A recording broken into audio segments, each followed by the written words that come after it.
Kasus kekerasan seksual masih bermunculan. Seakan ketegasan pemerintah tidak menjadi genderang perang yang menakutkan. Pelaku pemerkosaan atau yang melakukan tindakan kekerasan seksual masih saja ditemukan. Kasus kekerasan seksual kini menjadi bentuk kekerasan yang paling menonjol di Indonesia. Sampai semua pihak setuju, Indonesia memang berada dalam kondisi darurat kekerasan seksual. Sejak Rabu tanggal 25 Mei 2016, pembahasan kebiri menjadi topik perbincangan di mana-mana. Karena pada hari itu, Presiden Jokowi menandatangani Perpu nomor 1 tahun 2016 mengenai perlindungan anak.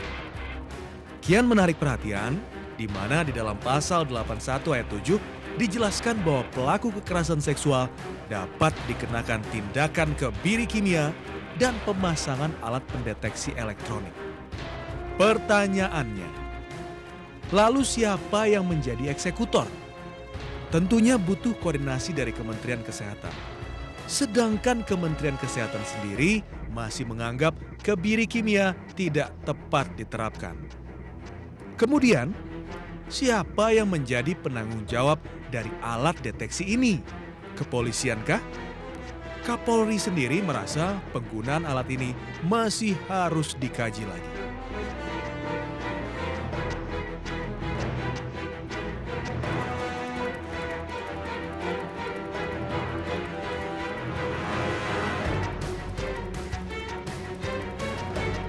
Di alam demokrasi, perbedaan pendapat adalah hal yang wajar.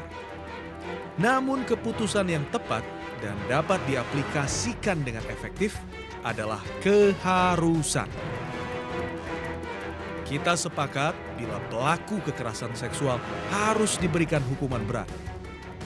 Kerugian yang ditimbulkan sudah tidak dapat diganti lagi. Namun tetap setiap korban harus mendapat rehabilitasi. Para korban harus mendapat perhatian lebih.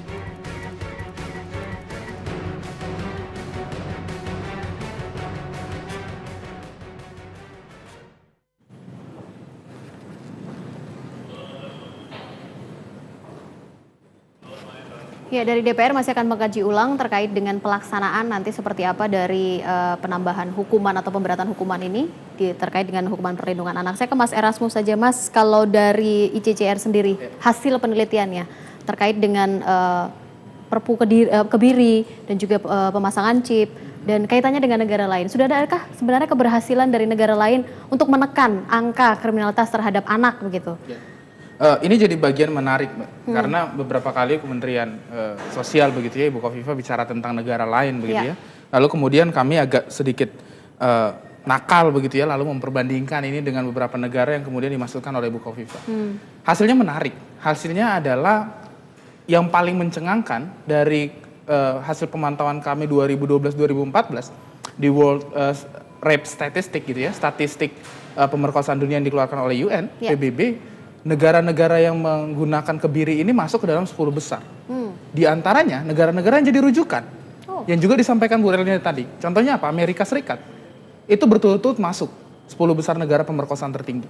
Jerman juga masuk. Swedia. Lalu kemudian Argentina. Pertanyaannya adalah apakah itu menunjukkan tingkat efektivitas kebiri? Tunggu dulu. Karena ternyata di beberapa negara ini kebiri itu bukan hukuman. Saya kasih contoh Jerman paling gampang dan Inggris nanti. Di Jerman, pada tahun 98 terjadi satu perubahan perundang-undangan di Jerman. Penguatan beberapa aspek kekerasan seksual. Jadi mereka menambah beberapa jenis kekerasan seksual. Apakah kebiri posisinya berubah? Enggak. Di Jerman, kebiri adalah tindakan sukarela. Meskipun negara mengatur mekanisme kebiri kimiawi dan kebiri secara permanen. Artinya sukarela ini adalah diminta. Ketika orang meminta untuk dikebiri. Jadi jatuhnya bukan hukuman, jatuhnya adalah rehabilitasi karena logika di sana penurunan hormon itu masih rehabilitasi. Contoh lain, saya kasih contoh Inggris. Inggris begitu juga. Inggris menjatuhkan hukum kebiri itu bukan sebagai pidana, tapi sebagai rehabilitasi. Jadi kalau orang merasa dia harus menurunkan tingkat hormonnya, maka dia pergi ke dia minta kepada aparat yang berwenang minta untuk dikebiri. Itu alasannya kemudian angkanya menjadi tinggi di Inggris. Nah, begitu kita perbandingkan aturan di negara-negara ini dengan Indonesia, ada satu gap. Gapnya apa? Di Indonesia hukum kebiri jadi pidana, Mbak. Jadi kalau mau memperbandingkan negara ini dengan negara luar itu nggak apple to apple. Oh, oke. Itu kesimpulan awal kami. Yang kedua, oke lah kita berbaik hati. Iya. Apple to apple lah ini. Lalu bagaimana ketika negara kita mau memperbandingkan negara kita dengan negara lain yang masuk 10 besar statistik pemerkosaan tertinggi di dunia? Anda mau bicara apa dengan Amerika dan Jerman kalau mereka selalu masuk negara-negara pemerkosaan tertinggi? Artinya dengan adanya kebiri ini sendiri juga tidak menurunkan angka Tidak pemerkosaan ada dan juga hubungannya. kriminalitas Tidak lain. ada hubungannya. Semua riset tentang perkosaan di seluruh negara, di seluruh dunia mengatakan bahwa perkosaan tertinggi itu bukan yang di pengadilan. Oke. Angka perkosaan tertinggi itu terjadi di tempat-tempat yang tidak dilaporkan. Jadi kalau memang kebiri ini nantinya akan diberlakukan di Indonesia, apa yang seharusnya bisa dilakukan begitu loh? Kalau memang benar nantinya harus akan diadakan begitu Perpu Kebiri ini. Dari awal ICJR kita sudah mengatakan bahwa pemerintah janganlah main-main dengan aturan-aturan yang aneh-aneh gitu. Pakai dulu lah aturan yang sudah ada. Saya ingatkan begini, pada saat 2014 KPAI juga salah satu yang mendorong. Ya. 2014 pemberatan pidana, logikanya sama. Efek jera pidana tidak pidana kemudian tidak memberikan efek jera pada saat itu. Lalu kemudian angkanya ditinggikan. Ya. Tadi disebutkan Ibu benar sekali. Karena apa sampai detik ini kami nggak menemukan evaluasinya. Apa evaluasi pemerintah? Begitu ya. Oke. Karena Bu Erinda di sini, apa evaluasi KPAI terkait dengan pemberatan yang dilakukan 2014? Kalau permasalahannya tidak pidana pemerkosaan ada, pertanyaan kami adalah apakah alasannya karena pidananya tinggi? Boleh Karena kita ancaman tanyakan pidananya langsung? silakan, Oke. tapi tunggu dulu. Iya. Tapi yang paling penting adalah begini. Pertanyaan terbesar kami adalah berapa sih rata-rata yang dijatuhkan hakim risetnya? Oke, kalau ada. Pertanyaan berikutnya adalah berapa banyak sih korban yang direhabilitasi? Kemarahan terbesar kami terhadap Perpu ini sebenarnya bukan masalah kebirinya, Mbak. Oke. Karena kalau kami melihat Perpunya, kebirinya nggak bakalan bisa dijatuhkan juga karena ada salah teknik penyusunan perundang-undangan gitu ya. Ya. Kemarahan terbesar kami adalah karena Perpu ini adalah representatif arah kebijakan negara. Perpu loh. Perpu itu dijatuhkan dalam konteks-konteks urgent, Ya. konteks-konteks yang sangat darurat. Darurat. Gitu. Anda bayangkan dalam konteks darurat, pemerintah bisa-bisanya mengeluarkan peraturan perundang-undangan yang tidak mengingat korban. Tidak satu kata pun dalam Perpu ini yang bicara tentang hak korban. Oke. Lalu Baik. kita bicara tentang perlindungan anak. Ya. Itu saja pertanyaan paling mudah saya. Oke. Satu, berapa banyak korban yang direhabilitasi? Kedua, berapa banyak korban yang dapat kompensasi? Oke, saya Kalau tahan ini dulu kejahatan luar biasa, pernyataan itu aja. Anda. Sebelum ke Kak Erinda, saya terlebih dahulu akan melihat gitu ya seperti apa sebenarnya komentar dari masyarakat terkait dengan keberadaan dari Perpu Kebiri ini nantinya kalau memang akan dilaksanakan di Indonesia. Sudah ada Mega Latu di sana. Mega, silakan.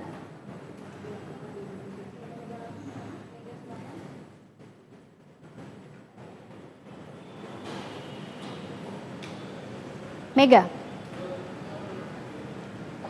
Ya, baik Rizka, maraknya kejahatan seksual terhadap wanita dan juga anak-anak di Indonesia membuat Presiden Joko Widodo membuat keputusan untuk memberatkan pidana bagi para pelaku pemerkosa. Sehingga beberapa hari yang lalu Presiden Joko Widodo telah menandatangani Perpu nomor 1 tahun 2016 tentang perubahan kedua Undang-Undang nomor 22 tahun 2003 terhadap perlindungan anak. Dan yang berisi tentang adanya ancaman pidana yang memberatkan bagi para pelaku, yaitu paling sedikit 10 tahun penjara, kemudian paling lama 20 tahun penjara, bahkan seumur hidup dan juga ada hukuman mati. Selain itu juga ada hukuman kebiri kimia dan juga pemasangan chip bagi para pelaku yang melakukan kejahatan seksual bagi wanita dan juga anak-anak. Meski sudah disahkan oleh Presiden Joko Widodo, Rizka, namun sampai saat ini masih terjadi pro kontra di tengah masyarakat tentang hukuman kebiri dan juga pemasangan microchip di badan pelaku. Dan kita akan berbincang-bincang kepada warga di sekitar Tanah Abang ini, apakah mereka setuju dengan adanya Perpu tentang hukuman kebiri bagi para pelaku pemerkosa. Selamat sore Mbak. Ya, sore. Dengan Mbak siapa? Mbak Evi. Ya, Mbak Evi, ini kan sudah disahkan Perpu hukuman kebiri. Apakah setuju Mbak? Setuju banget. Karena supaya mereka itu pada jera ya pelaku-pelakunya. Karena kan pelakunya itu bukannya korbannya itu bukannya orang dewasa aja, tapi sampai ke anak-anak juga. Mbak, efektif nggak sih Mbak hukuman kebiri itu? Apakah bisa membuat jera bagi para pelaku? Efektif sekali. Oke, baik. Dan itu memang dari sisi wanita. Kalau kita akan mewawancarai juga bagaimana dari sisi seorang pria, bagaimana hukuman kebiri itu. Selamat sore Pak, dengan Bapak siapa? Bapak Andi Lesmana. Ya, Bapak Andi setuju nggak sih adanya hukuman kebiri bagi para pelaku pemerkosa, Pak? Oh, sangat setuju sekali itu Mbak. Alasannya ya biar lebih jerah lagi lah ininya penjahat-penjahat itunya kan. Selain itu juga ada hukuman pemasangan microchip dalam tubuh pelaku. Apakah dinilai efektif, Pak? Saya rasa kurang. Karena apa? Kurang gimana ya kalau chip tergantung pemakaiannya. Apa di dalam tubuh apa di luar tubuh kan. Kalau di dalam tubuh mungkin bisa. Tapi kalau di luar tubuh ya mungkin kan dia kan sudah penjahat ya namanya. Udah penjahat itu bisa aja nanti dibuka. Pak, selain adanya hukuman kebiri, menurut Bapak apa sih yang paling efektif untuk mengurangi kejahatan seksual? Saya rasa penjagaan dari orang tua nomor satu ya. Ini anak nggak lelaki nggak perempuan sama harus kita jaga. Terima kasih ya. Demikian Rizka, perbincangan kami bersama dengan warga banyak setuju bahwa adanya hukuman kebiri bagi para pelaku pemerkosa. Demikian Rizka. Baik, terima kasih Megalatu untuk informasi dan juga pendapat dari masyarakat tadi. Saya langsung ke Mbak Linda saja. Boleh langsung menanggapi apa yang disampaikan oleh Mas Erasmus? Saya di sini klarifikasi karena ada boleh dia juga bahwa KPAI adalah Komisi Perlindungan Anak Indonesia sebagai lembaga yang diberikan tusi oleh undang-undang itu sebagai pengawasan. Jadi kami tidak masuk dalam roda pemerintahan, tapi kita mengawasi dari kinerja para pemerintah ini. Ingat bahwa secara jujur kita tahu bahwa isu anak baru belakangan ini loh menjadi satu tanggung jawab kita semua. Kemarin-kemarin kita pertanyakan, apakah betul kita benar-benar memperhatikan isu anak ini, terutama anak-anak mendapatkan tidak hanya kejahatan seksual, tapi kejahatan yang lainnya. Tapi saya ingin mengatakan di sini kepada teman-teman dari ICJR maupun Mas Erasmus sendiri. Pernahkah kalian lihat bahwa sebegitu hebatnya yang harus dirasakan oleh korban dan keluarga korban? Oke. Kita pasti, semua orang tidak akan pernah mengatakan bahwa kita tidak peduli pada korban dan sebagainya. Dari dulu pun kita juga mendorong revisi undang-undang yang 35 kemarin pada saat kami memberikan itu kepada DPR maupun pemerintah, kita sudah ada yang namanya restitusi itu. Draftnya di kami pun sudah ada. Tapi mengapa itu tidak ada? Pertanyaan kami kan seperti itu. Yang selanjutnya kami katakan juga bagaimana kami teriak terhadap rehabilitasi kepada korban yang kami selalu mengatakan jika korban ini tidak direhabilitasi tuntas maka mereka akan menjadi korban pelaku ataupun mereka akan menjadi korban-korban yang sangat luar biasa menjadi beban. Artinya kembali lagi semuanya. Aplikasi terhadap hal itu semua memang tidak ada. Implementasinya sebenarnya ada. Kita tidak boleh mengenyampingkan itu semua. Tapi bagaimana memaksimalkan karena kita adalah bangsa yang sangat besar. Tapi saya ingin mengatakan juga kalau kita berfokus pada hal itu juga tidak diterapkan dengan efek jerah. Pelaku-pelaku jahanam ini, pelaku-pelaku sadis ini, pelaku-pelaku yang sangat jahat ini, mereka akan mengatakan, saya cuma dihukum 2 tahun, saya hanya dihukum bebas. Ada oknum yang sebegitu kita tahu dia tokoh masyarakat besar, ya, yang di Solo sana. Sampai hari ini, apakah bisa terjerat hukum? Artinya sampai dengan saat ini hanya fokus terlebih dahulu kepada pelaku, artinya bagaimana apa? memberikan hukuman jerah, begitu? Yang pasti begini, kita harus memang memberikan harus seiring sejalan bahwa efek jerah itu harus ada.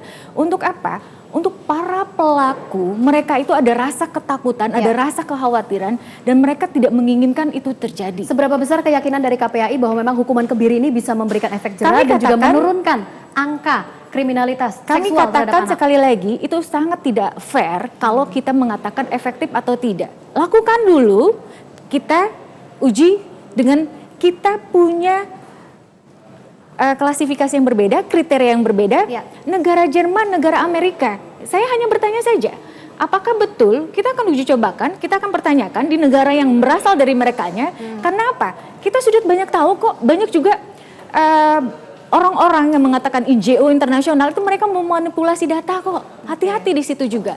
Dan saya menanyakan sekarang di sini, ada ICJR di sini. Apa yang kalian sudah lakukan untuk negara ini? Sebelum dijawab kita akan break terlebih dahulu. Itu, Talk to gitu. News akan Jangan kembali hanya pemerintah sesaat lagi. saja yang dilakukan seperti